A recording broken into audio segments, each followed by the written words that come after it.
The root cause of exhaustion is not physical work. It is ego and selfishness. I'm doing more, getting less, and the other person is doing less and getting paid more. These kind of complex or competition kind of feelings are there. The law is you get what you deserve, not what you desire. What is attachment? Attachment is love, pure love, plus selfishness. So detachment is what we call as love, minus selfishness. Is it insecurity that we are seeking more validation now? Yes. There's another feeling that I want to talk about that millennials have now is whenever they rest, they have a guilt feeling. The body acts dynamically. You work intensely physically, but the mind is always at rest. Happiness is in the mind, not in the object.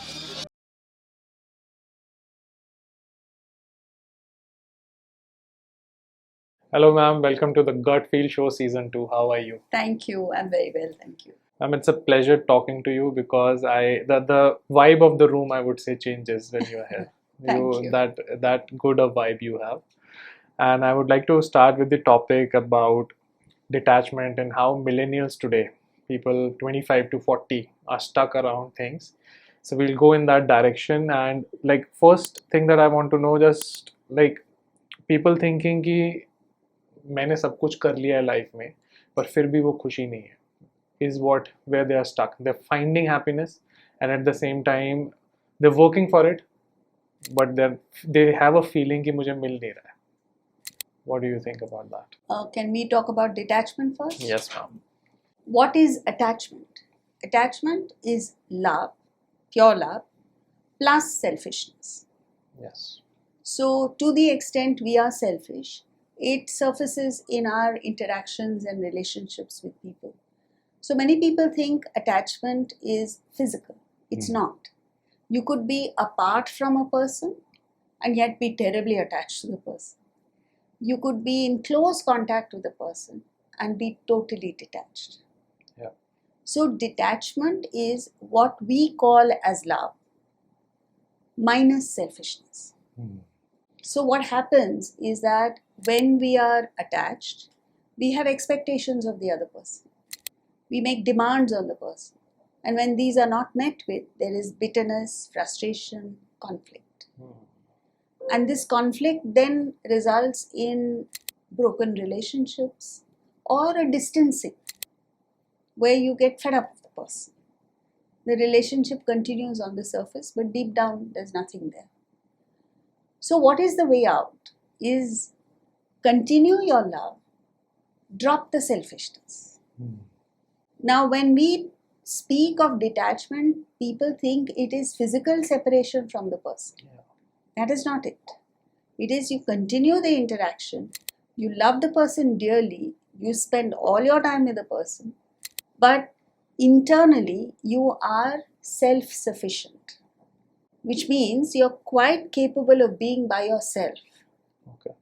When the person is there, you give of yourself wholeheartedly. When the person is not there, you enjoy your solitude. So you don't miss the person. When you miss the person, it's a sign of attachment. Correct.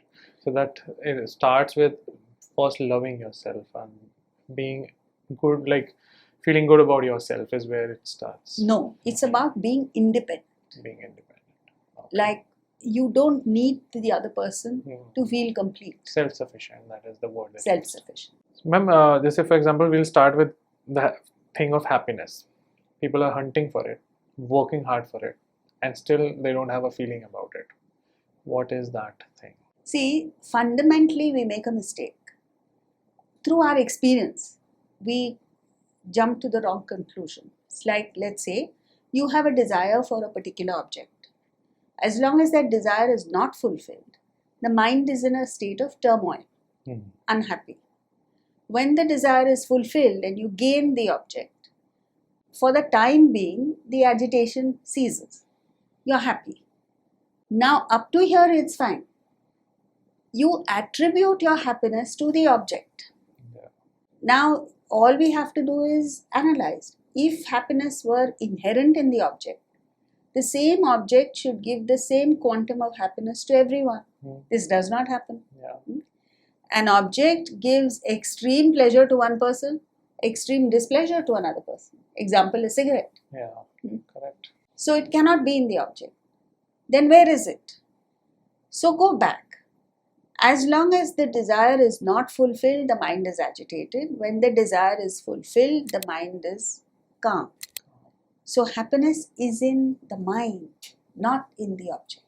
This is a very nice description of the subject-object relationship, where we are almost always object conscious and we are thinking this is the happiness. Yes, so you have to derive from your own experience. It's so simple. Then when you say within, where is it within? You got to look. And then look for where are the avenues in which we are seeking happiness. We are seeking happiness in sense contact, through action. Lots of people find fulfillment in action. Then through relationships, through intellectual pursuits like the Nobel Prize. And lastly, through spiritual engagement. So, bit by bit, you take a look at sense enjoyment. We think more is more. So you contact an object, it gives you pleasure, you want more of it. But when you have more, your happiness actually diminishes. It doesn't increase. You slowly get numb to it. You get what we call as neutralized to it.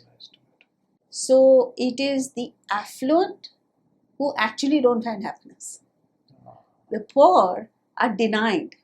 So it automatically gets regulated, your contact. Yeah. So they remain happy for a longer time.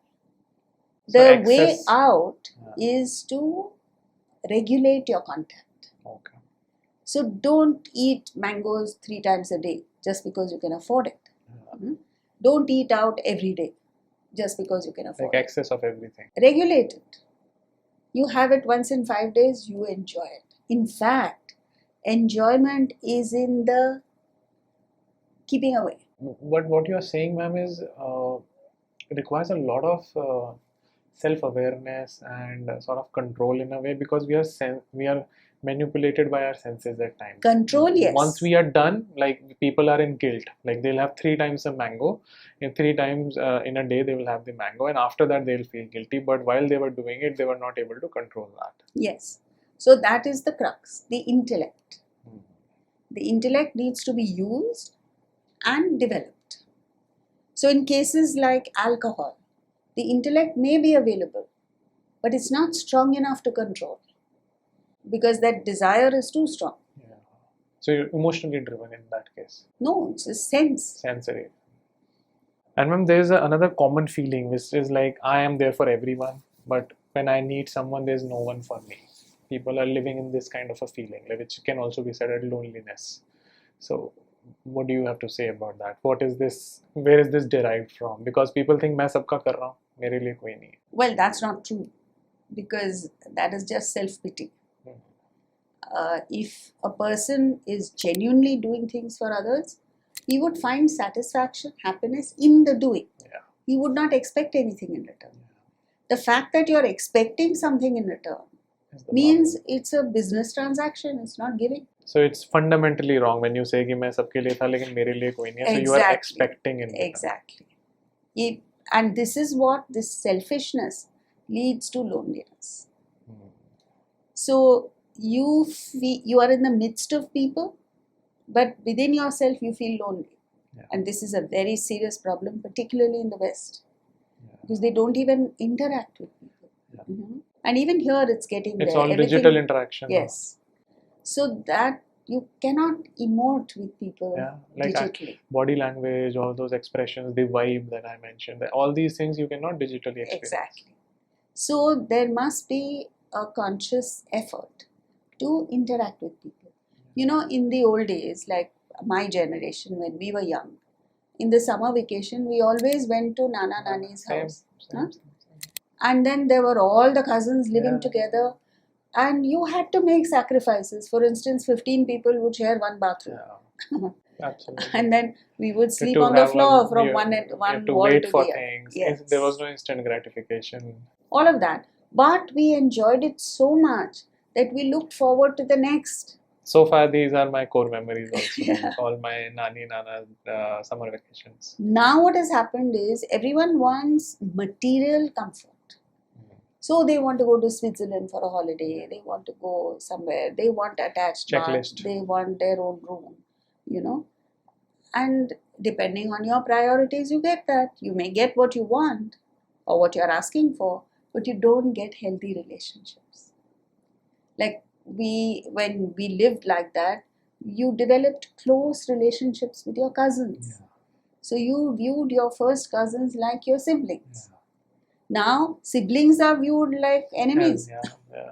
True. Those, I think that was a process of knitting relationships close. So there has to be an effort. And you can change it.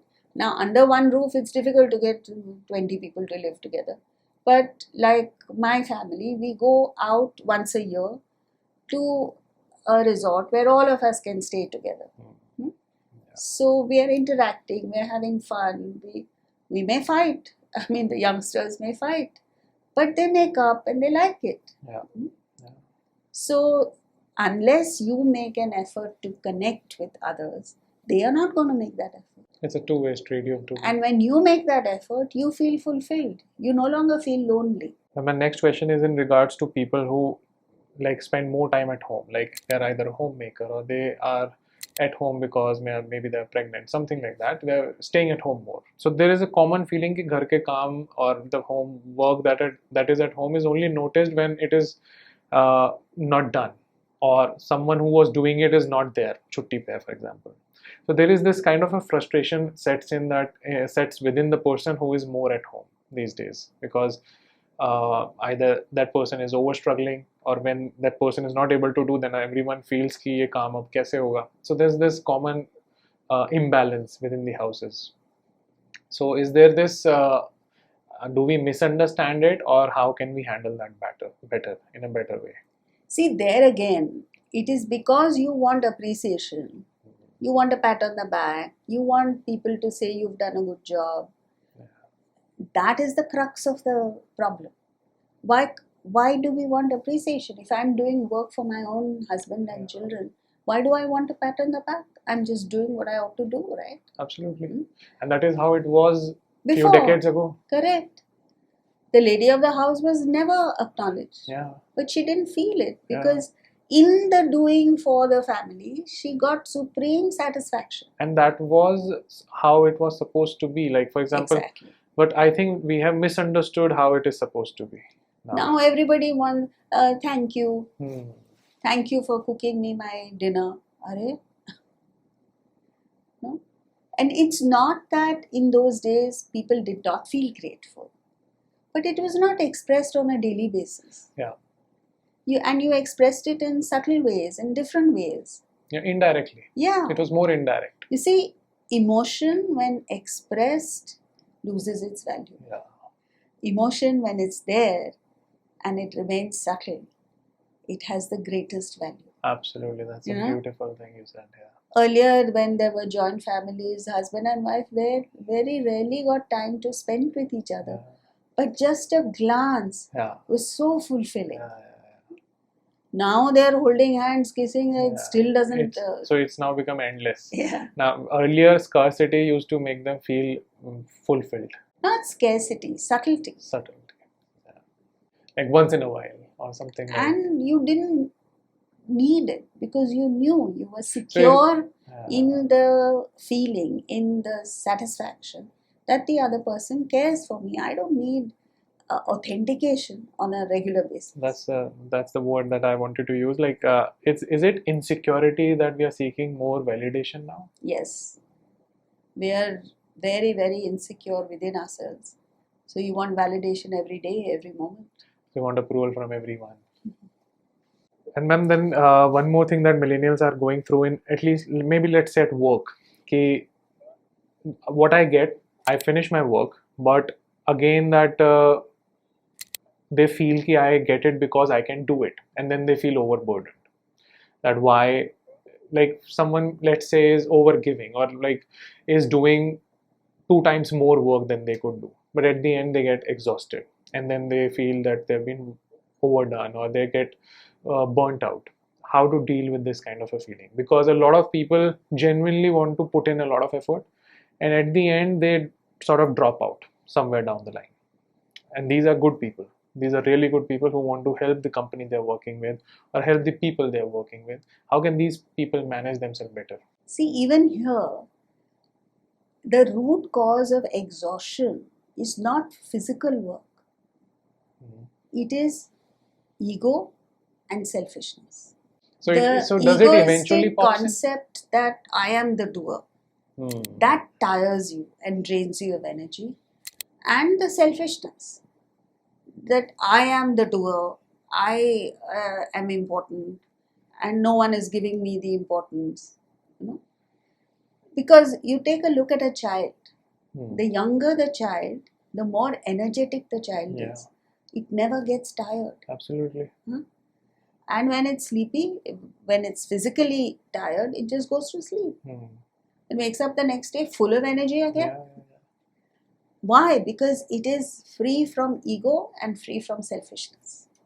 So we get burdened by these two things Yes. eventually. Although this person who is doing this has a good intent, but is unknowingly getting burdened by these ego and self. Ego is there Ego is there. and selfishness is there. And But everyone doesn't feel burdened or burnt out. At the same time, a true worker who works with the feeling of I want to do service and I'm just doing my bit. It's not a big job, it's not a small job. I'm doing what I have to do. And it's no big deal. Fine. That person never gets tired. But within these things, a lot of people have observed or have felt maybe. I think I'll use the word feeling because someone got misused having this kind of a attitude or a temperament that I'll work and I'll not feel. So they feel that at workplaces, people are now being misused, or someone who wants to work extra is now not being paid that much, maybe, let's say. In that sense, people feel maybe that I'm doing more, getting less, and the other person is doing less and getting paid more. These kind of complex or competition kind of feelings are there within the millennials. See, you should fall back on the law, not on feelings. The law is you get what you deserve, not what you desire. So you can't look at a colleague and say he's getting more appreciation or getting more money. He deserves it, so he's getting it. Don't look at your colleagues. Look at yourself. You want more, you should make sure you deserve more. And it's not how many hours you work that matters. It's with what attitude you work. If you have a worshipful attitude towards your work, then you're doing your bit as an act of thanksgiving to the Lord who has gifted you this ability in the first place. And where will you look for rewards? You are considering that I'm doing very little. I owe much more. This is not only with reference to God, with reference to our parents, to our siblings, to anybody. Like, I lost my mother recently, and I feel very deeply that I should have done much, much more for her than I did. And that is my regret. Now, in a situation like this, why will I want anything? When your attitude is to give more, why will you want anything? So the accent is on selfishness, on ego, on I want importance for myself, and therefore people are suffering. Within this thing, I am getting a question is around people who are, let's say, very naive, or let's say people very genuine, authentic, and willing to do good to people. They're not bad people, let's say. What they feel is that there's a term that people use now is energy vampires. These people get exhausted or get misused, or there are evil people who let's say are driven by ego or selfishness. How can one person who is good can guard themselves at times? See, you have to use your intellect. Your mind always wants to give. But when you realize that someone is abusing a facility, then you use the intellect to cut off. Hold on. So there has to be a guarding mechanism, right? Like guarding meaning ways of to leave that place or leave that situation. Yes, but this feeling that you are being taken advantage of itself is wrong. Okay. We must consider it as our good fortune that I had the opportunity to contribute. And so what if I gave Absolutely. more? I think that's a beautiful thought, but I think in today's time we have run far off from this kind of a thinking process. Yes, we have. So We've we run need to too go back far. there. Yeah, we need to go back. And that's why I love to meet you every time. Yeah. Because these things I personally feel, and I got it in my summer vacations from my Nana Nani. These stories, these compassion, empathy, these things I used to hear from them. I used to see them doing, and that is where I learned all this. But I think you're right. We need to go to a different thought process. I think it's somewhere got colluded or some polluted somewhere. There's another feeling that I want to talk about that millennials have now is whenever they rest, they have a guilt feeling. That guilt sets in that I don't have to rest. That hustle culture, that kind of a thing that just endlessly keep on doing something. People are not resting. People find sleep as an enemy right now. What and they fall into guilt later. So there's a vicious cycle that goes on. How can they come out of it? You have to be objective and understand that your body needs rest. A tennis player needs to take rest. He can't keep playing endlessly. A But cricketer needs rest. we mostly now work from the mind and we discard the body sort of. Fine, your mind also needs rest. Yeah. And the mind doesn't get rest by just lying down. Yeah. The mind gets rest when you're free from desire, you're free from agitation, you're free from ego. And that is very difficult to get. Yeah. So you have to learn the technique of what Swami Ramatirtha referred to as intense work is rest. The body acts dynamically. You work intensely physically, but the mind is always at rest. Wow. How can someone start working to go in that direction or start something small to head in that direction? By becoming more unselfish. By understanding It that all- I am not the center of the universe. I am one bit player in the orchestra of life. Yeah. And if I play my bit to the best of my ability and exit when the time comes, I've done my bit. So what do I want for it? Do I want a Nobel Prize for it? So this attachment to self is too high right now, and especially in social media, it's too Totally. high. Totally. Like that personal branding that people are now marketing is that we create a personal brand. I think that's the epitome of ego right now. People who have got a certain numbers are considered as like market leaders, this and that, and that they are at the epitome of ego. So I think that relation to selfishness is increasing right now. See, first of all, merit doesn't lie in numbers. Now, on social media, it is all judged by numbers. Yes. I get 1,000 fools to follow me. How does it It does not change make anything. me better? Yeah. You have to have only those people who are willing to change in place. And the people who really added value in life, in the world, were not appreciated during their lifetime. Yeah. Oliver Goldsmith was thrown out of his home because he didn't have the money to pay rent. Shakespeare, Wordsworth, the greatest of poets, Yeah. the greatest of musicians, lived anonymously. They were appreciated well after their death. But they didn't mind because that is not what they were looking for. They were looking for attaining a level of perfection that they were searching for, that they were working for. They had their own vision and they were working Yes. for it. And as long as they reached that, they were happy. And I think we have sort of lost the sense of vision in life now. We don't set visions for ourselves. There's no goals that we set that I want to be a certain kind in certain time. We don't do that. We're just too short-sighted and diving down in shallow knowledge right now, which is very superficial. no one is picking up. Like earlier, people used to pick up one interest, one hobby, and go deep into that. I think that's very shallow right now. We're just touching something of everything. I wouldn't generalize. Even in this generation, there are people who are aspiring for excellence in their fields.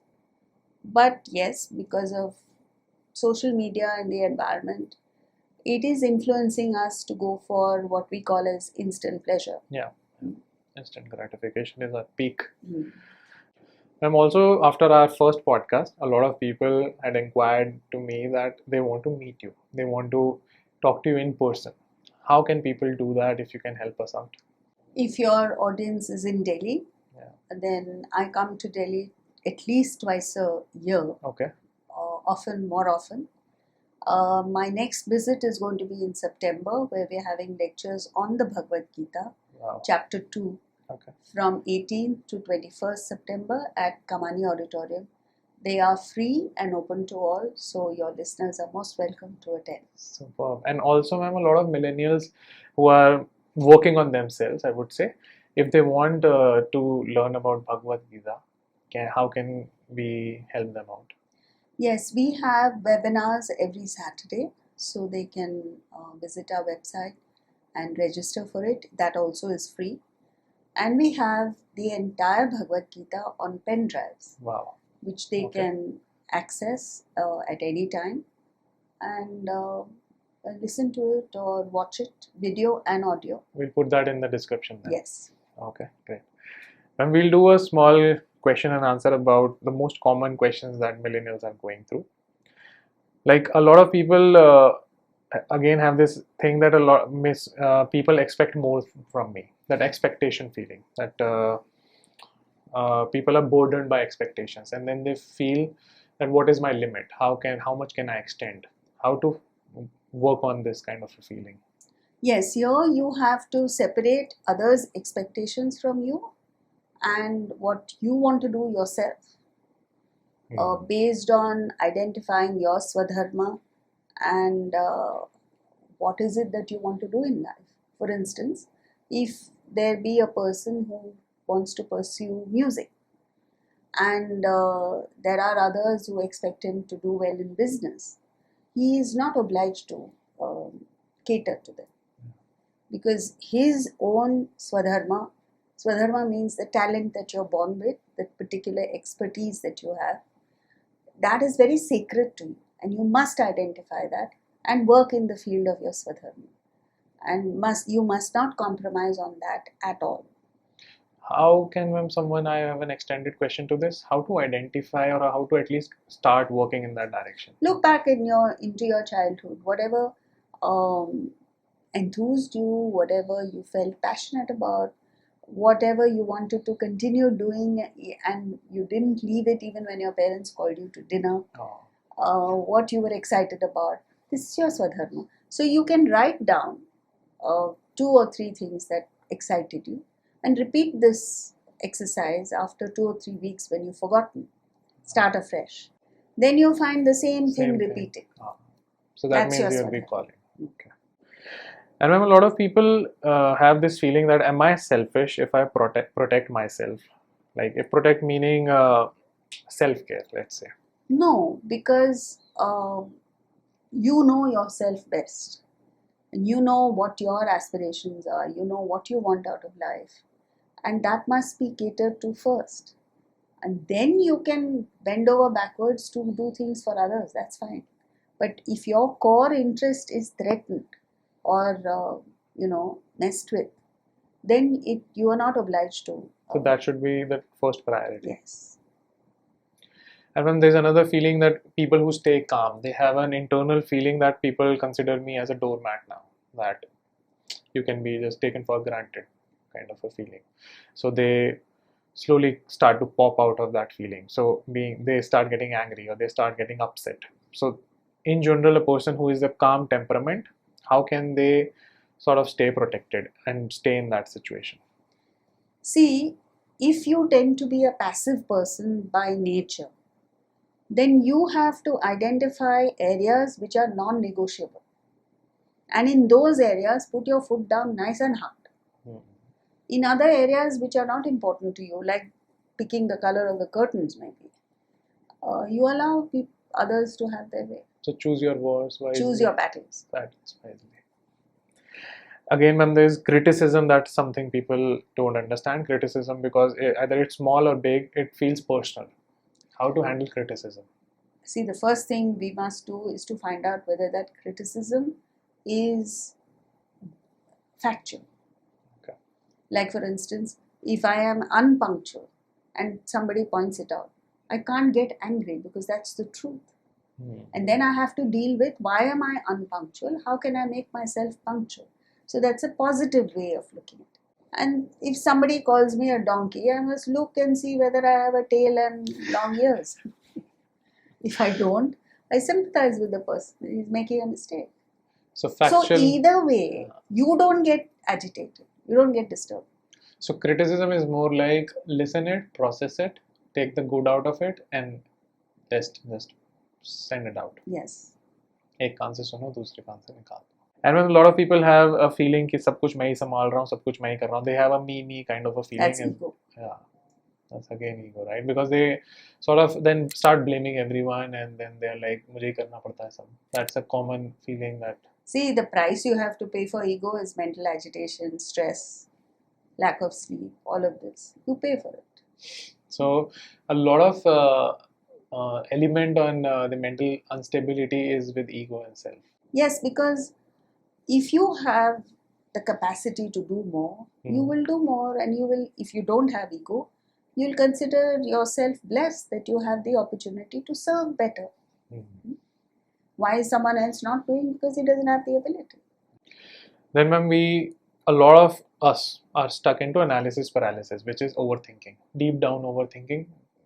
Basically, we just get stuck in analysis paralysis. There's no outcome. How to come out of that situation? See, that again is extreme selfishness, because you're thinking of yourself all the time.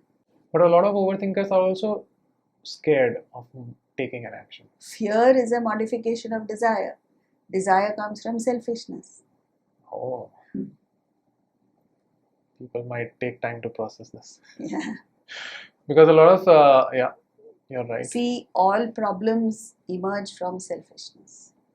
If you're less selfish, you will have less problems. That's a law. And I think primarily what every system is teaching us to become selfish. Exactly. That is the... So like if we consider everyone sort of has a dream ki we have to be happy in life or find peace in life. But whatever we are going through is bang opposite. That's why people are not finding happiness. So it's a fundamental question. It's a fundamental mistake, error in judgment. And when a lot of empaths, basically empathetic people, they sometimes get frustrated कि मैं तो सबके emotions absorb कर लेता, how do I save myself? Don't do it. The world is not dependent on your emotions. Don't do it. But the feeling that, oh, I'm doing everything, that is the wrong thing. That's again self. That is ego. So, the world is not dependent on you or your emotions. Withdraw. I just feel 90% of my questions landed upon ego. So I think that's a common thing which I think everyone should at least maybe somewhere in life, if we went through a system, because there are systems we had to go through. Everyone could not be a school dropout or a college dropout. But a lot of us, if after a certain system, if we can get into that self-awareness or introspection, I think maybe mid-30s at least, I personally feel so, it's time to reflect and introspect, is what I'm also doing. The time to gain this knowledge is when you're very young. Yeah. I know, but who have missed the bus? At least mid-30s, like for people like us in our generation. Yes, if you've missed the bus, then any age is okay. Because I think I personally feel after having a baby also now, I feel it's sort of mid-30s are feeling like next phase of life has begun. Because a lot of perspective has changed after having a family and a baby. Now, perspectives are very, very different from being a bachelor. So I think being in this phase of life, the introspection has gone to a different level for me. Yes, because you have to now include others in your sphere of interest. It's more outward, like I'm looking out for more. For my family, for the baby, what is he going to do, this and that. Amazing. I think it was great conversing with you, ma'am, and I think these were some things that we found out on the internet about common things that millennials are going through. And I feel these questions can help a lot of people who are stuck somewhere in life, and maybe this can help them come out. Thank you. Thank you very much, ma'am.